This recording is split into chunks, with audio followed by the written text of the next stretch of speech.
Bonjour.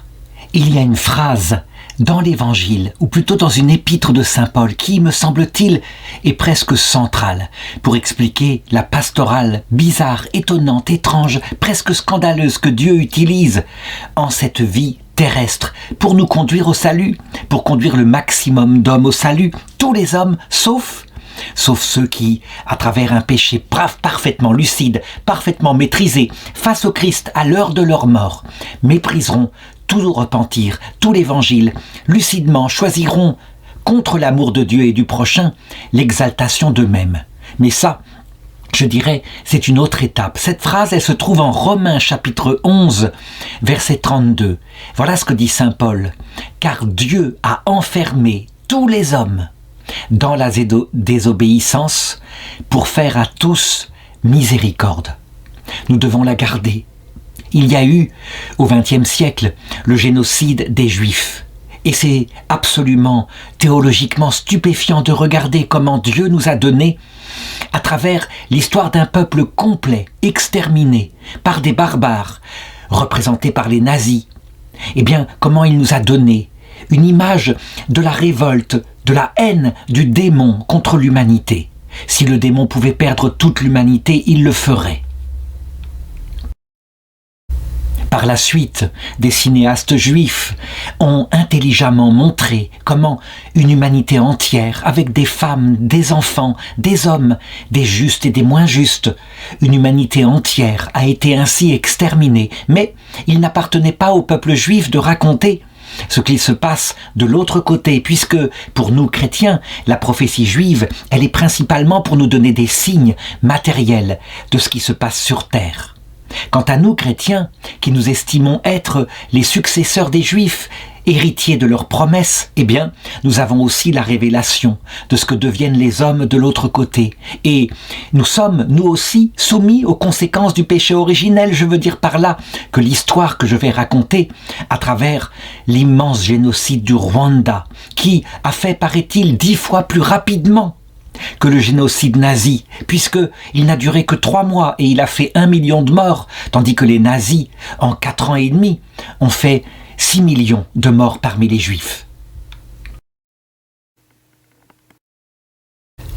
C'est donc, à travers la foi chrétienne, une autre lecture de ces horreurs que nous voyons sur terre et aussi de ces permissions que Dieu donne, puisque bien sûr, Dieu reste tout-puissant. Il est capable, s'il le veut, d'arrêter les criminels quand il le veut. Alors, racontons cela à travers quelques exemples. D'abord, je voudrais rappeler un peu ce qui s'est passé. Le Rwanda est un peuple qui a été évangélisé, disons, il a commencé d'être évangélisé à la fin du XIXe siècle. Et puis, l'évangile a beaucoup accroché, mais il y avait dans ce pays d'anciennes traditions, des peuples qui tous sont noirs, mais qui, quelquefois, appartenaient à des ethnies différentes, qui se ressemblaient tout à fait physiquement. C'est donc pas une question de race, mais une question de culture. Il y avait les Tutsis, qui étaient, disons, les nobles, qui dominaient le pays, qui étaient moins nombreux. Et il y avait les Hutus, qui étaient, disons, les prolétaires, qui étaient plutôt cultivateurs. Le génocide, évidemment, il entra de ce que, aussi, par nos idées occidentales, entrèrent au Rwanda l'idée de la revanche, de la vengeance. Les Hutus, menés par des idéologues, voulurent exterminer les Tutsis pour se venger de tout un passé que nous, occidentaux, nous ne connaissons même pas, qui remonte quelquefois au XVIIe, XVIIIe, XIXe siècle. Pourtant, l'évangile fut apporté par des missionnaires fervents et un évangile complet. Il fut enseigné l'existence du Dieu unique, sa descente sur la terre, sa mort sur la croix volontaire pour nous montrer à quoi servait la vie terrestre, qu'elle n'était qu'un passage, mais qu'on pouvait y acquérir en acceptant les souffrances qui arrivaient, un cœur humble pour obtenir dans l'autre monde la vie éternelle. Bref, l'évangile avec le Christ et le Christ crucifié. La foi au Rwanda était donc fervente chez certains, mais, je l'ai dit, comme tout peuple, Le baptême n'avait pas pénétré de la même façon. Quelquefois, pour certains, c'était juste une eau reçue bébé et qui avait touché la peau. Mais pour d'autres, l'évangile était pénétré jusqu'au fond du cœur, transformant leur vie, leur apprenant qu'il y avait là le sens le plus fabuleux pour expliquer notre présence sur la terre.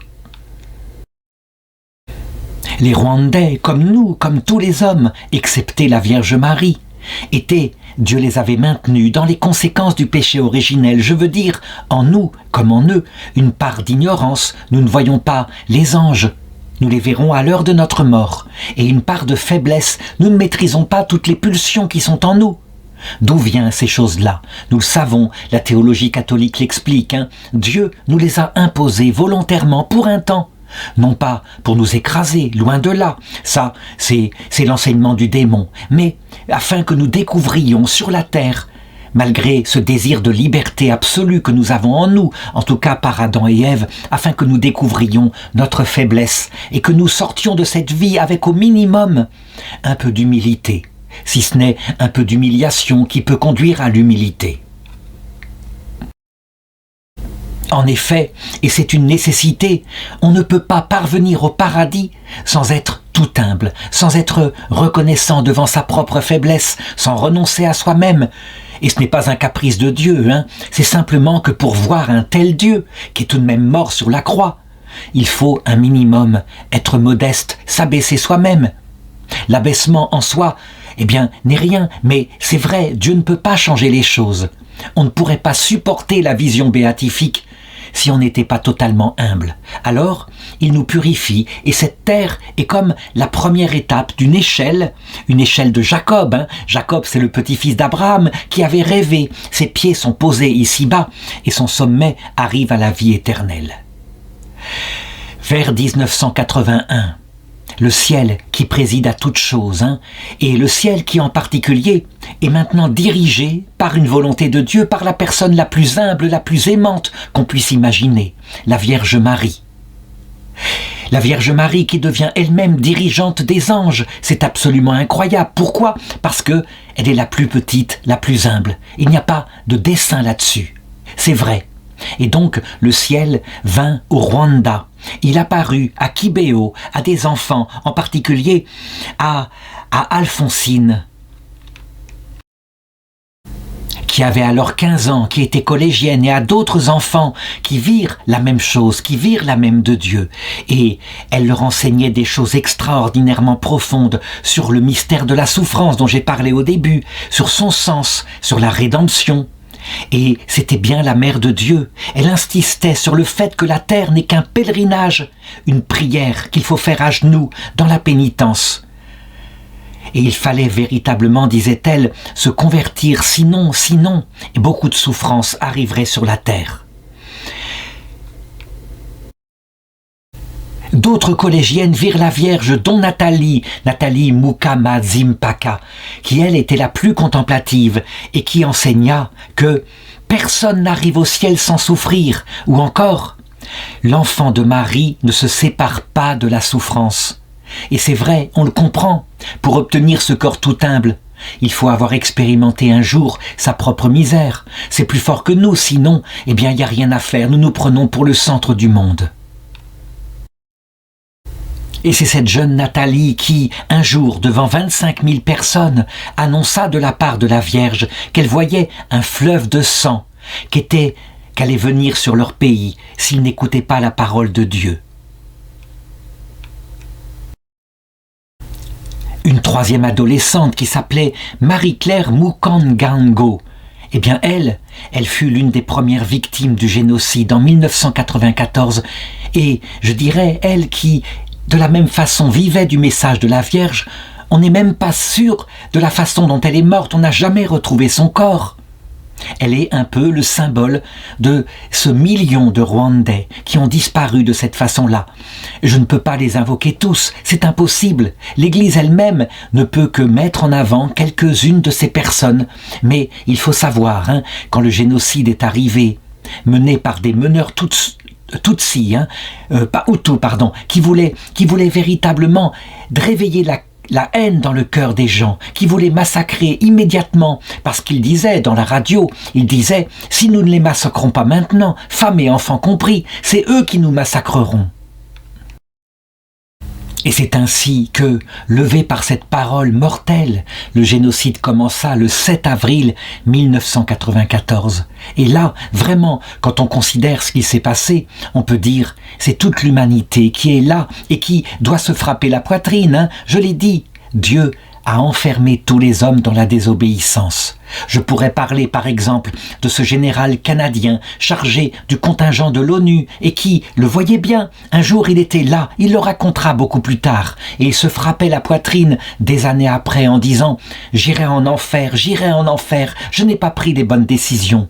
Un jour où il voyait, criant, sortant d'une forêt, des très jeunes filles qui n'avaient plus de mains, elles avaient été coupées à la machette, et qui, eh bien, au lieu d'intervenir immédiatement, aide à personne en danger, c'est une évidence, voulut rendre compte à l'ONU pour savoir quelle décision prendre, et la décision tomba de la part de fonctionnaires lointains qui dirent « Oh, ne nous mêlons pas de cela, c'est une affaire interne au Rwanda ».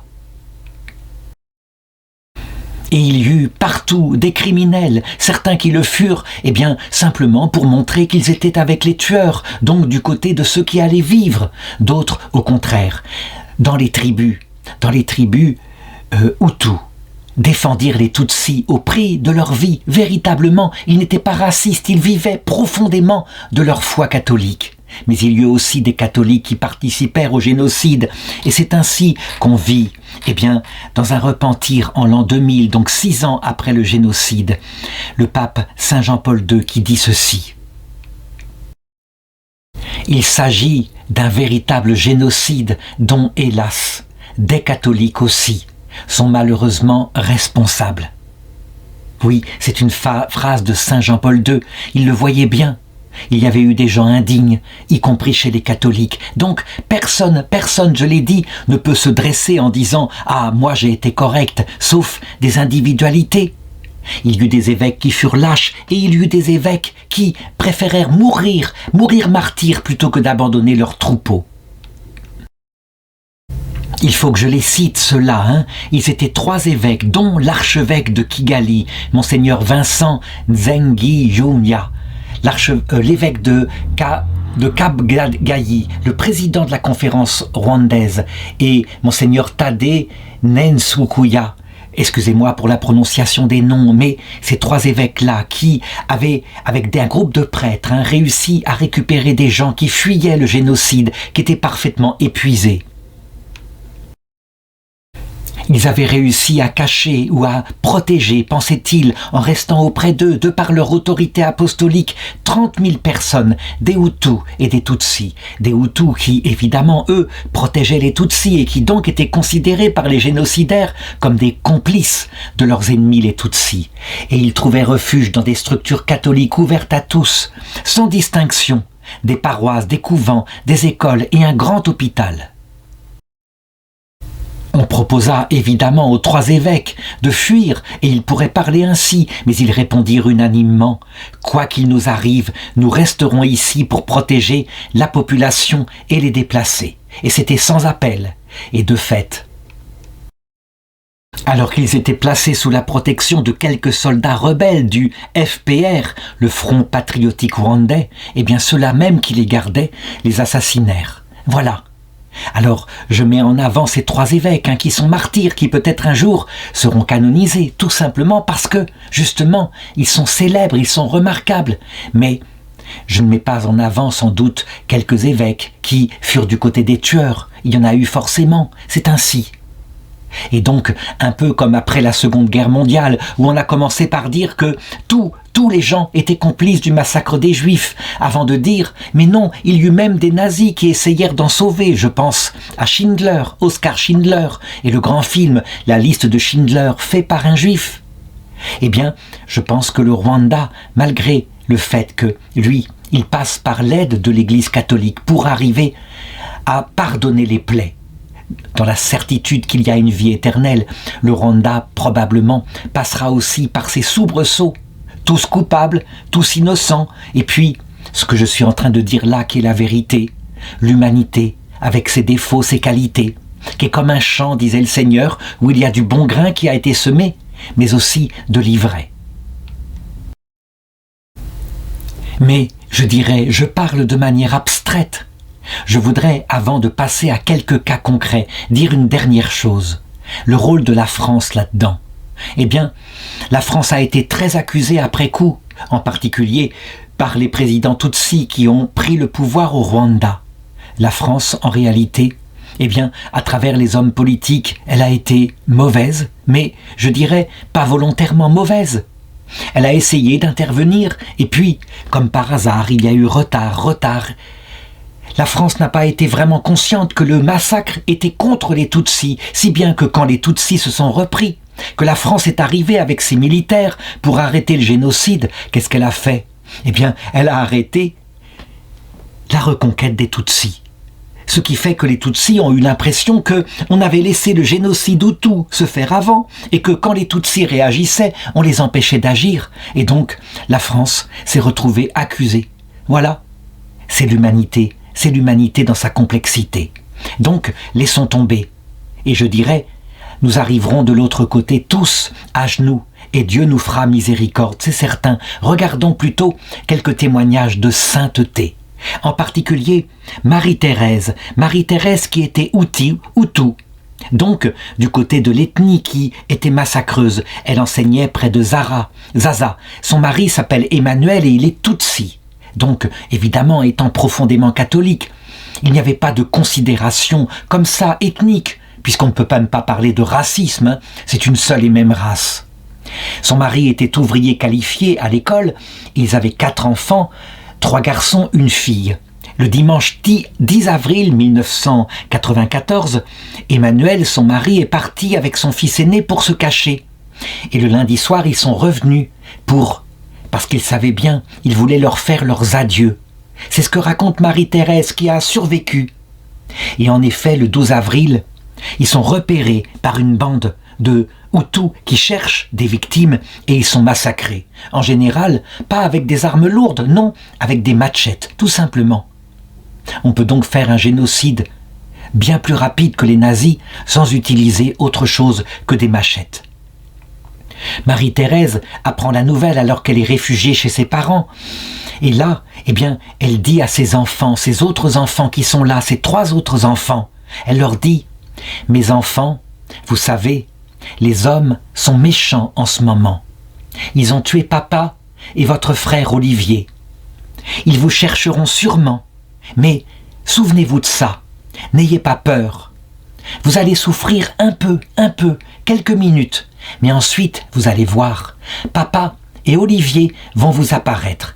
Parce qu'il y a une autre vie avec Jésus et Marie, et vous allez voir, alors vous serez réunis avec eux, et nous serons tous très heureux au ciel. » Et de fait, le même jour, voici que les rebelles viennent chercher les enfants, et les témoins ont déclaré que, pendant leur martyre, eh bien, ils étaient très calmes, très paisibles, ils attendaient la mort simplement pour rencontrer et revoir leur papa. Je veux insister là-dessus. Je l'ai dit, la grande différence dans le catholicisme, c'est la certitude de la vie éternelle. Et de cette certitude, l'absolu, le fait que la mort n'est qu'un passage, peuvent sortir les plus grands actes d'héroïsme. Ces enfants ont-ils été héroïques? Ces enfants ont été chrétiens, ils ont cru leur maman et ils ont bien eu raison. Parce qu'ils sont de l'autre côté de cette vie. C'est ainsi qu'au début de l'Église, on voyait des enfants persécutés par les Romains et qui mouraient avec plus de courage qu'un légionnaire romain. Ça venait de cette vertu, cette petite vertu absolue qu'on appelle l'espérance théologale, qui est plutôt une certitude absolue que cette vie n'est qu'un passage. Je voudrais raconter maintenant le cas de celle que j'appelle ici Sainte Félicité. Elle ne sera probablement jamais canonisée. Elle avait 60 ans, mais je crois que nous avons le droit, nous, qui sommes simplement des fidèles, de la déclarer sainte, parce que ce que je vais raconter est digne de la plus haute sainteté. Pourquoi dis-je qu'elle ne sera jamais canonisée? Parce que l'Église est dépassée, presque 1 million de morts, avec des héroïsmes comme cela en quantité. L'Église ne peut pas suivre, c'est trop, c'est trop. Et donc nous devons bien avoir en tête que les saints ne sont pas seulement les saints canonisés, les saints sont ceux qui sont au ciel. Félicité donc à 60 ans, elle aussi, elle est Hutu, mais elle est catholique, fondamentalement. Elle est la sœur d'un colonel de l'armée de Ruhengeri qui, lui, est au courant parfaitement du génocide en train de se faire. Et donc, il lui écrit et il lui dit « Tu es en danger, ma sœur, viens auprès de moi. Tu échapperas ainsi à une mort certaine. » Qu'est-ce que lui répond Félicité? Elle lui répond par lettre « Pas question, mon frère, je préfère mourir avec les 43 personnes dont je suis responsable plutôt que de me sauver moi-même. » Et donc, elle continue à protéger tous ces Hutus, ces dizaines de personnes. Elle les aide à passer la frontière vers le Burundi. Félicitas, on peut le dire, elle est religieuse, elle est consacrée à Dieu. Elle est d'ailleurs avec 30 autres religieuses rwandaises qui sont là, dévouées. Et effectivement, le 21 avril 1994, voici que la milice Hutu vient chercher les sœurs. D'abord, évidemment, les Tutsis, mais elle refuse, elle s'embarque avec ses sœurs dans un camion et on les emmène en direction du cimetière. Là, elle voit bien, des tombes ont déjà été creusées. Alors, elle est là, courageuse, et elle encourage les religieuses. « Mes sœurs, c'est le moment de témoigner. » Dans le camion, alors, elles se mettent à chanter et à prier, à se préparer dans la joie à la rencontre avec leur Seigneur. Elles arrivent au cimetière, les miliciens sont là qui, tout de même, craignent la colère de leur colonel, le frère de Sainte Félicité. Et ils proposent à Félicité de la sauver. Et je dirais, même quand ils tuent les 30 religieuses, eh bien, ils lui disent encore « Non, maintenant nous pouvons te sauver. » Alors elle répond simplement « Non, je n'ai plus de raison de vivre auprès de vous. Vous avez tué mes sœurs. » Alors simplement, elle est exécutée, avec des fusils pour le coup. Et je voudrais terminer cette vidéo par le cas, eh bien, des vénérables Cyprien et d'Aphrosé Rugamba qui, eux, très certainement, seront canonisés. Tout simplement parce qu'ils ont été célèbres, parce que, en ce qui concernait Cyprien Rugamba, eh bien lui, il était considéré comme le poète du Rwanda. Ils étaient mariés femmes, père et mère de famille, et voici une première photo que je voudrais montrer d'eux. Mais attention, cette photo-là ne montre que l'extérieur, donc il semble être un couple parfaitement unifié. Ce n'est pas si simple. Ils font partie de notre humanité, avec sa complexité, et surtout en ce qui concerne son mari. Alors d'abord, je voudrais rappeler une prophétie qu'avait donnée en 1990 le pape Saint Jean-Paul II lorsqu'il était venu au Rwanda. Et voilà ce qu'il avait déclaré. « Je crois que la sainteté existe parmi les gens qui sont ici, parmi vous, parmi le peuple rwandais, dans vos mariages, dans vos familles. J'en suis absolument convaincu. Un de mes désirs les plus chers est de pouvoir béatifier et canoniser un couple le plus rapidement possible. Il y a un grand besoin, alors tout ce que je vous souhaite, c'est que ce couple canonisé vienne du Rwanda. Ce serait un signe de maturité spirituelle de votre Église. » Commençons donc par Cyprien. Quelle est sa vie? Il est né en 1932, donc peut-être 40 ans après le début de l'évangélisation du Rwanda. Et il était intellectuellement très doué. Un professeur le remarque comme petit enfant et donc l'inscrit au petit séminaire, ce qui avait été créé au Rwanda afin de susciter parmi les enfants les plus intelligents un clergé à l'intérieur de ce peuple. Et donc il décide de continuer, il arrive au grand séminaire, il décide de devenir prêtre. Cependant, on le sait, à partir de 1950, à la fin de la Seconde Guerre mondiale, l'Occident, qui certes a produit ce qu'il y avait de plus beau au niveau de l'évangélisation, se met à produire, et même au Rwanda, les philosophies les plus sinistres, et en particulier les idéologies athées. Et au séminaire, venant d'Europe, on fait étudier aux séminaristes rwandais les philosophies les plus opposées à la foi, comme l'existentialisme de Jean-Paul Sartre. Et là, eh bien, ça le fait réfléchir, et il se dit, après tout, Est-ce que je ne suis pas manipulé? Qu'est-ce qui me prouve que Dieu existe? Et donc, en 1959, il décide qu'il quitte le séminaire. Il a perdu la foi complètement et même, je dirais, il est entré dans un cynisme tout à fait particulier. Il est devenu athée. Athée militant au Rwanda. Il faut le faire, hein, mais c'est ainsi. Souvent, dans nos catégories simplistes, nous pensons que un être comme ça, qui était séminariste, qui a apostasié, est dans la voie de la damnation, que c'est même peut-être un péché contre l'Esprit Saint. Nous sommes parfaitement ignorants, bien sûr que non. Il était, lui aussi, dans les conséquences du péché originel, et s'il a apostasié, c'est parce que, évidemment, Dieu s'était caché à son âme, et aussi à cause des faiblesses de son âme. Cependant, Dieu a bien d'autres moyens pour rattraper qui il veut quand il veut. Saint Jean-Baptiste l'avait-il pas dit? De ces pierres que voici, Dieu ne peut-il pas faire des enfants à Abraham? Et donc, il le rattrape en lui faisant rencontrer une jeune fille qui s'appelle Xavérine Mukaigiro. Il tombe follement amoureux d'elle et il se marie avec elle. Et c'est un mariage heureux, malheureusement, qui va être très vite rattrapé par le malheur. En 1963, il y a des émeutes au Rwanda et lors des troubles, Xavérine est assassinée. C'est terrible, c'est un choc. Alors Cyprien, là, avec son athéisme, qui ne comprend pas les raisons de la souffrance, qui n'a plus d'espérance après la mort, tombe dans une profonde dépression. Il touche le fond de sa misère.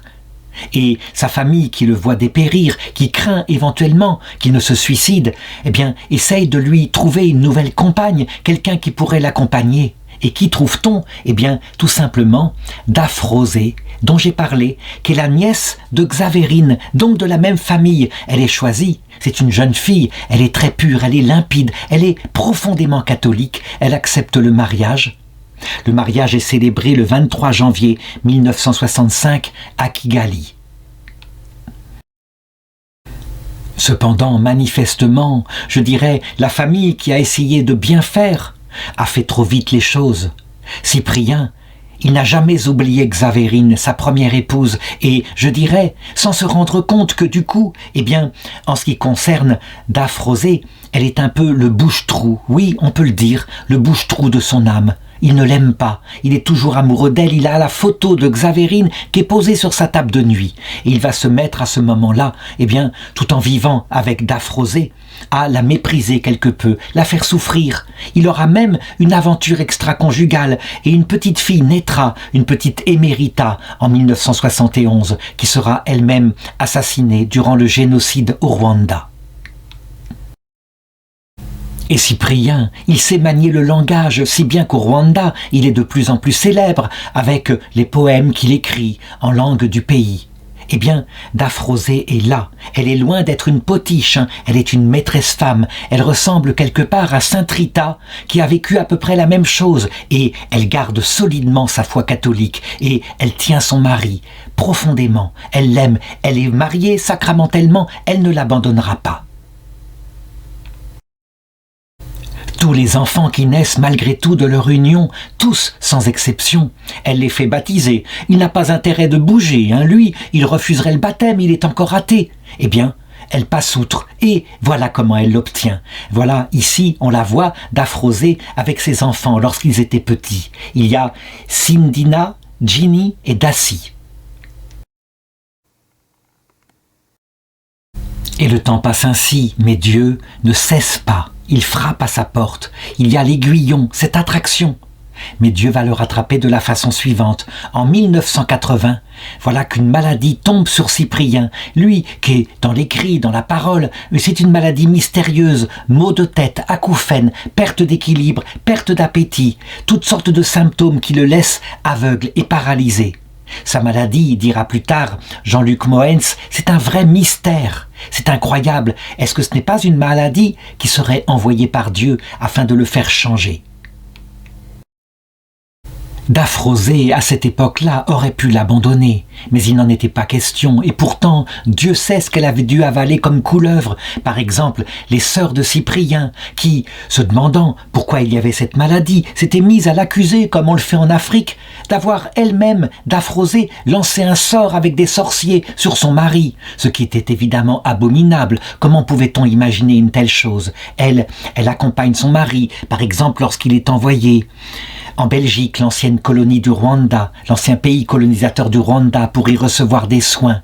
Elle ne l'abandonne pas. Et Cyprien est obligé de constater à quel point elle est une femme dévouée, présente. C'est incroyable.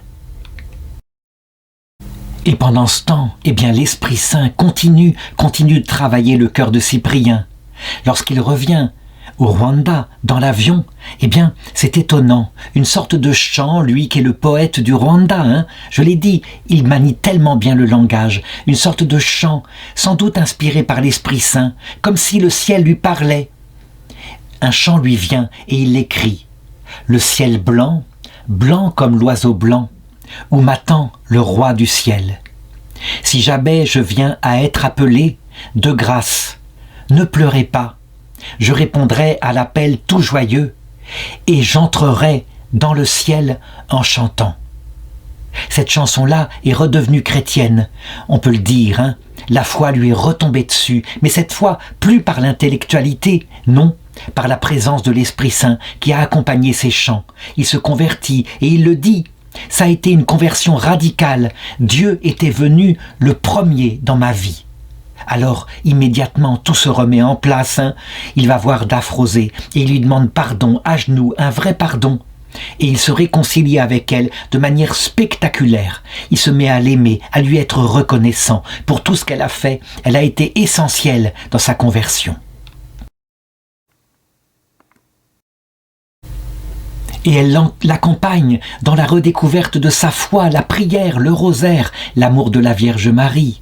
En 1990, il fonde au Rwanda, avec Daphrosé, la première communauté de l'Emmanuel, une communauté du renouveau charismatique venant de France. Et tout au long de ce cheminement, ses convictions profondes maintenant ne changent pas. Au contraire, elles se raffermissent. Et il dit, au point qu'il deviendra plus tard reconnu par le président du Rwanda, le poète de l'unité du Rwanda, il le dit, il n'y a pas de Hutu, il n'y a pas de Tutsi, il n'y a que des enfants de Dieu. C'est un couple si fervent qui communique sa ferveur à ses enfants qu'ils obtiennent même l'autorisation de l'évêque de mettre chez eux, dans un endroit précis dans la maison, le Saint-Sacrement, dans une sorte de tabernacle, dans un ciboire avec l'hostie, et souvent des prêtres viennent pour célébrer la messe dans leur maison.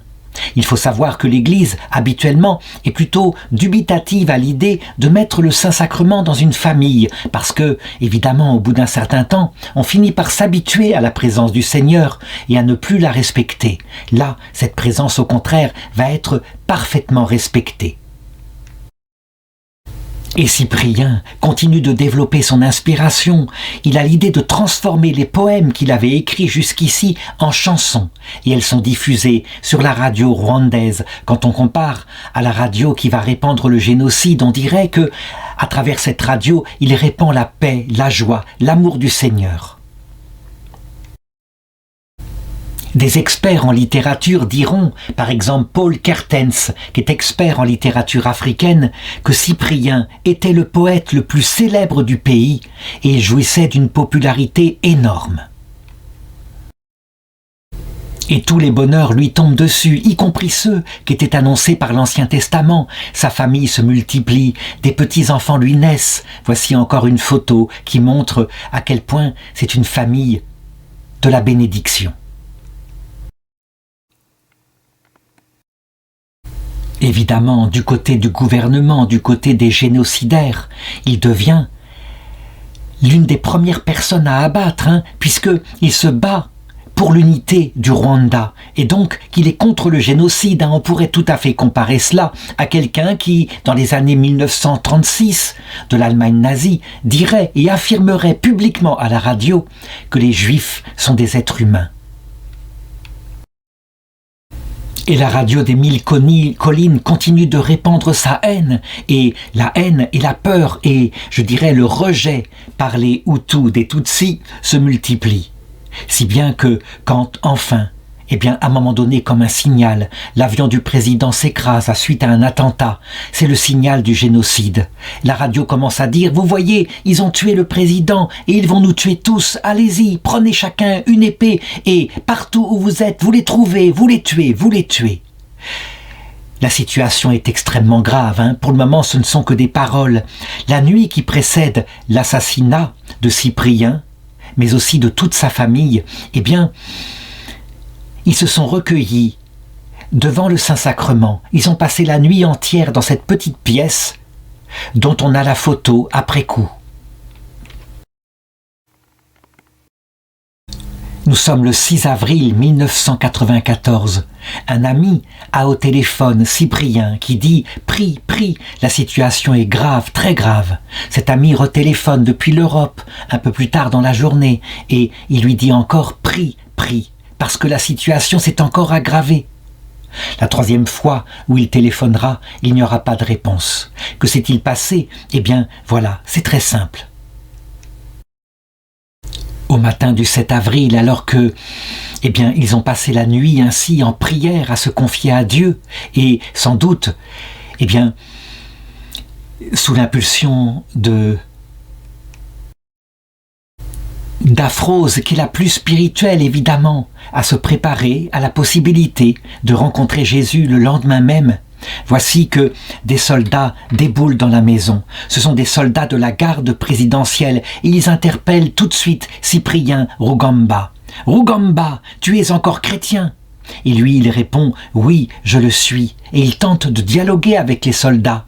Pour le moment, on ne s'imagine pas de ce qu'il va se passer. Ils sont là, démunis, sans armes évidemment, avec 7 de leurs 10 enfants.